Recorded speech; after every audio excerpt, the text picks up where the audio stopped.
তাই বাবা সেই গৌরাঙ্গ মহাপ্রভু তিনি আজ এই কলিযুগে এসে তিনি অকাতরে কৃষ্ণ নাম দিয়েছেন।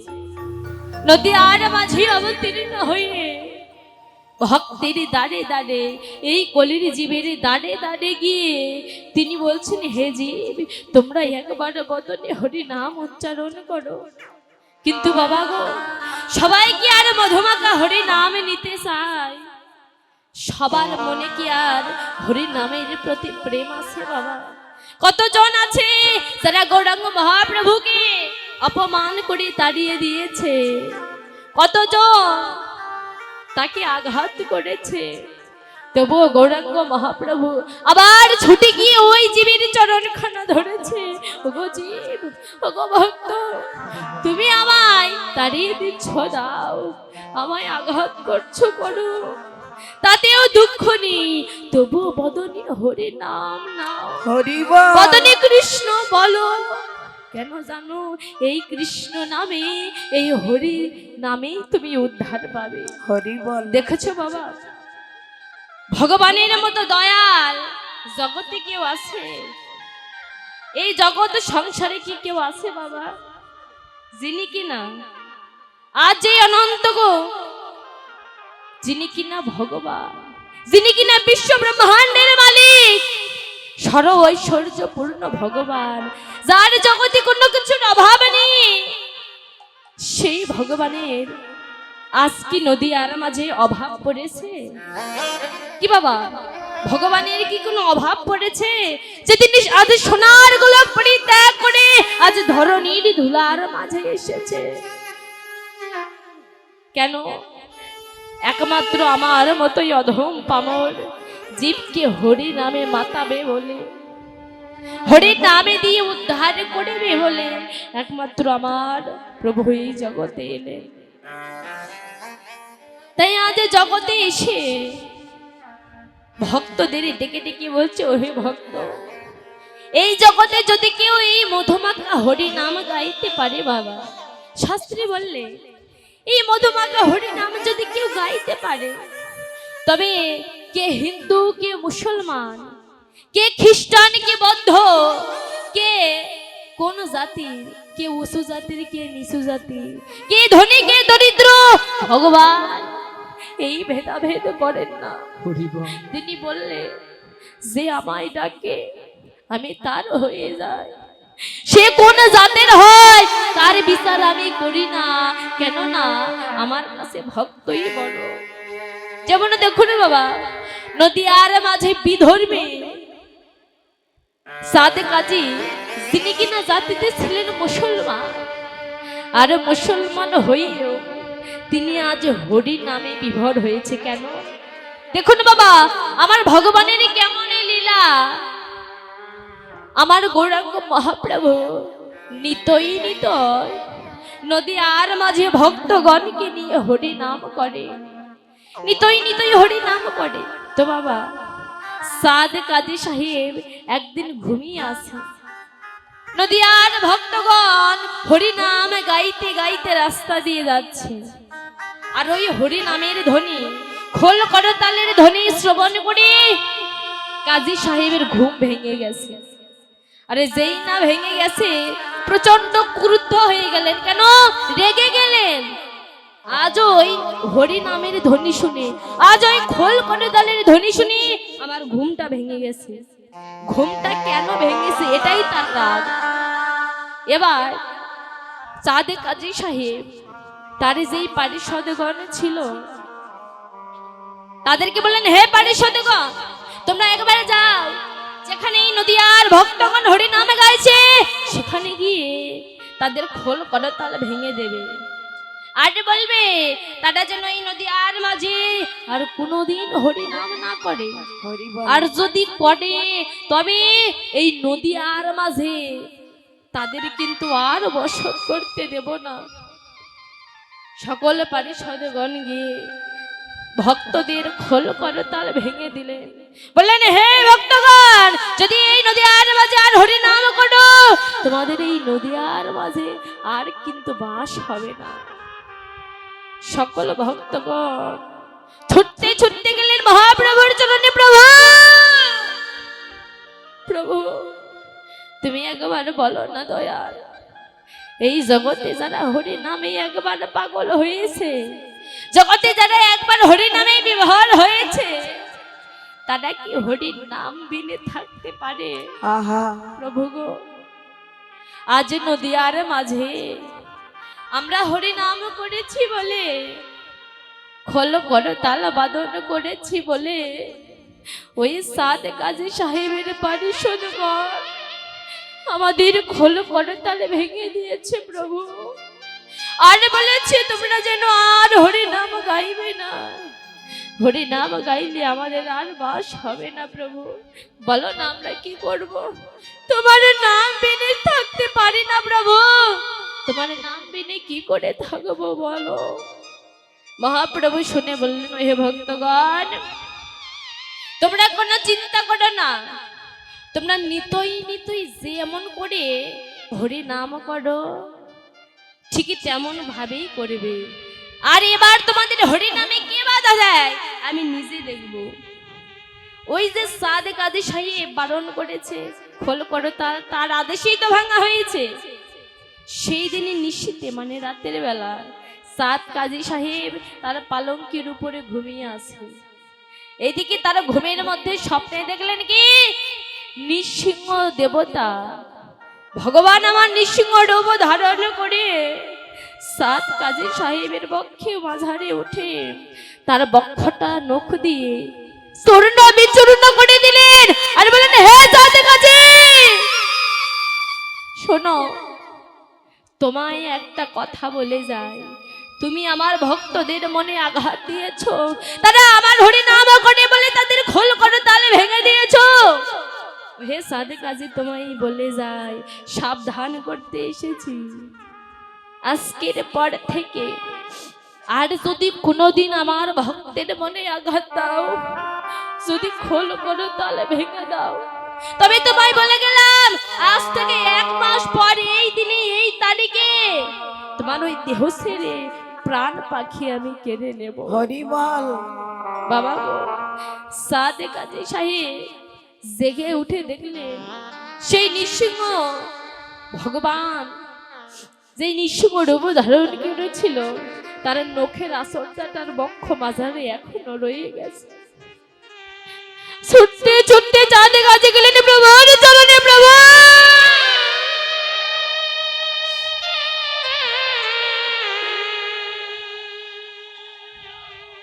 প্রভু, প্রভু গো, দয়াময়, তোমায় আমি চিনতে পারিনি দয়াময়। এই নদী আর মাঝে সবাই বলে তুমি নাকি অনদী নদী ভগবান, কিন্তু আমি তো তোমায় চিনতে পারিনি প্রভু, তুমি আমায় ক্ষমা করে দাও, কোনদিন তোমার হরি নামে আর বাধা দেব না প্রভু।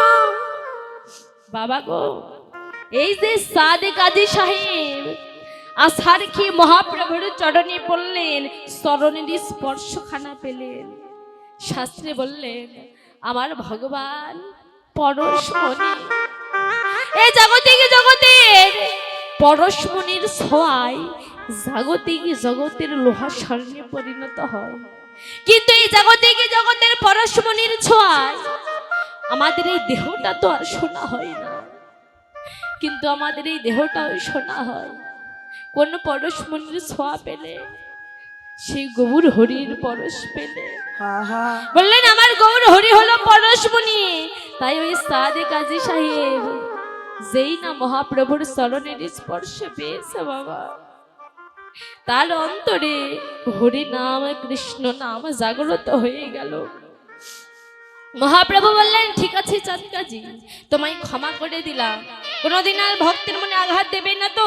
না প্রভু, দেব না। ওই যে চাঁদে কাজী প্রভুর চরণে প্রণাম করে চলে গেলেন। বাবা গো, গেলে কি হবে, ভগবানের চরণ তো সেই পেয়েই গেছে। বাবা গো, একদিন যায়, 2 দিন যায়, মাস যায়, বছর যায়, সাত কাজে ততই যেন হরি নামে পাগল হয়ে যায়, হরি বল হরি বল, ততই যেন হরি নামে বিভোর হয়ে যায়। একদিন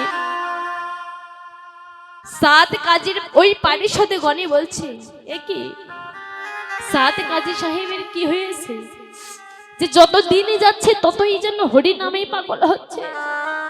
একদিন পারিষদ গণে এসে সাত কাজীকে বললেন, সাত কাজী, বলি ওগো কাজী সাহেব, তুমি না জাতিতে মুসলমান, আর মুসলমান হয়ে কেন হিন্দুদের হরি নাম করো? তুমি জানো না এতে পাপ হবে? শোনো কাজী সাহেব, হরি নাম ছেড়ে দাও, হরি নামে ছেড়ে দাও। সাত কাজী বললেন, ওগো পারিষদগণ, তোমরা জানো আমি তো জাতিতে মুসলমান, তাই মুসলমান হয়ে হরি নাম করতে চাই না গো। হরি নাম আমি ছাড়তে চাই, কিন্তু হরি নাম যে আমার ছাড়বো না।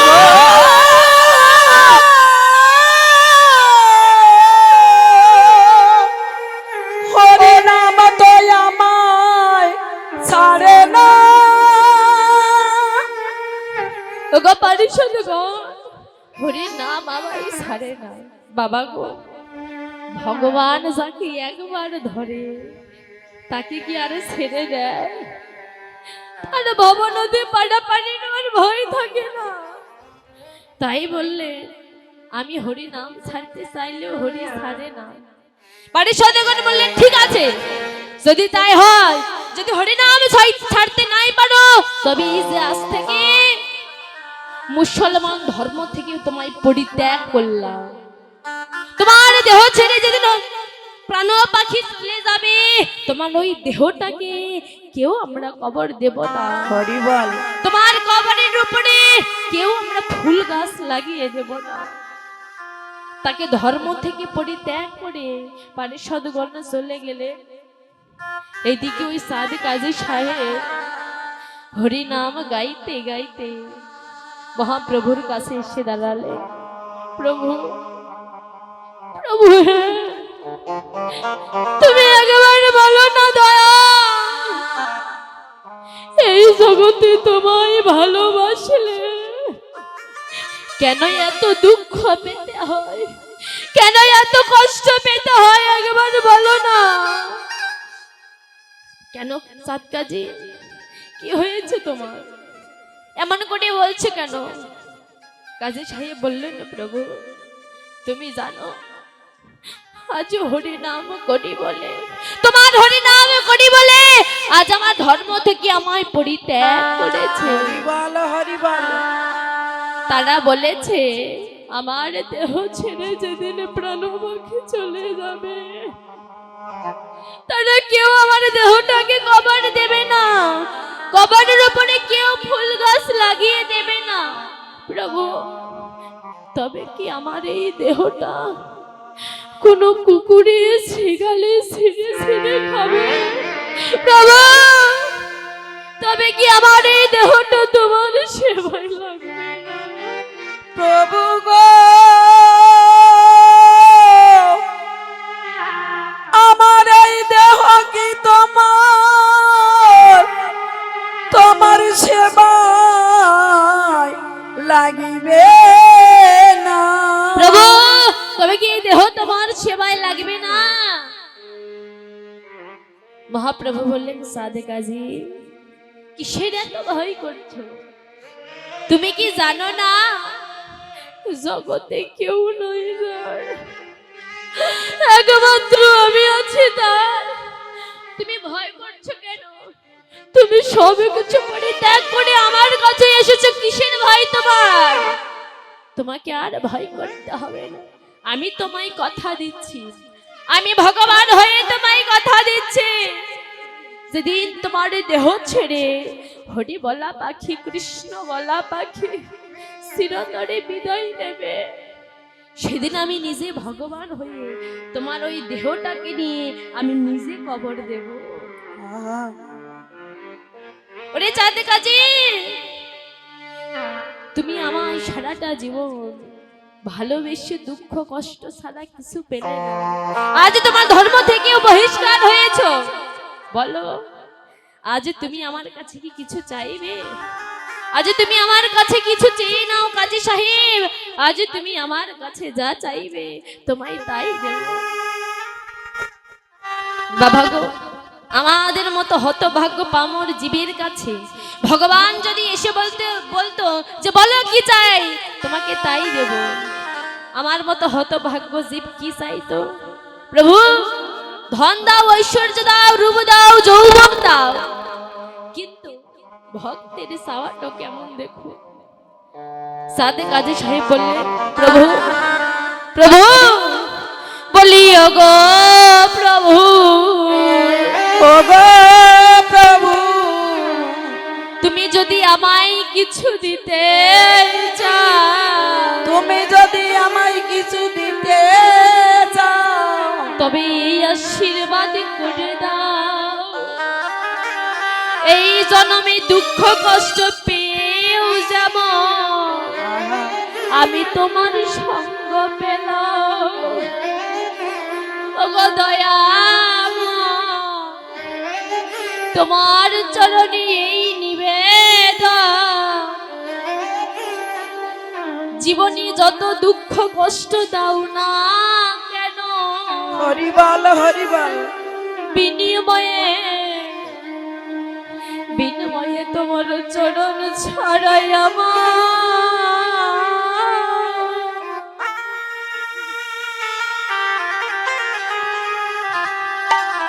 আমায় যেন করো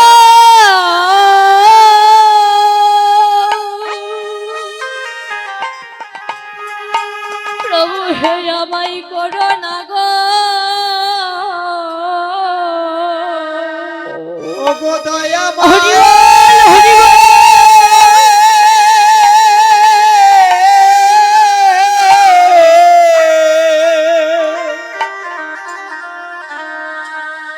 বিনিময়ে তোমার চরণ ছাড়া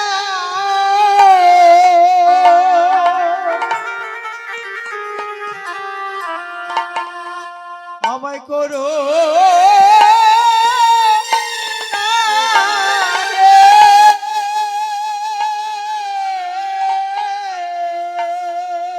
ওগো দয়াময়,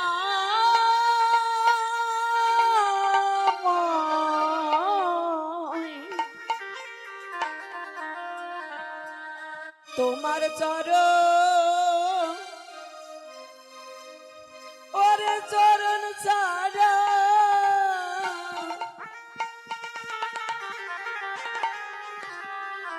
আমায় জানো করো, দয়াময় করো না, জগতে আর কোন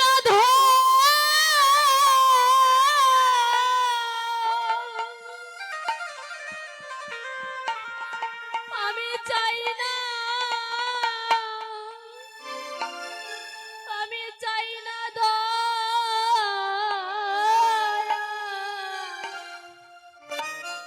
প্রভু, হে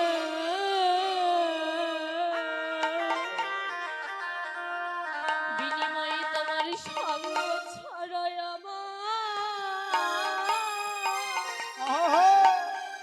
আমায় করো না জগতে আর কোনো হরিবল হরিবল।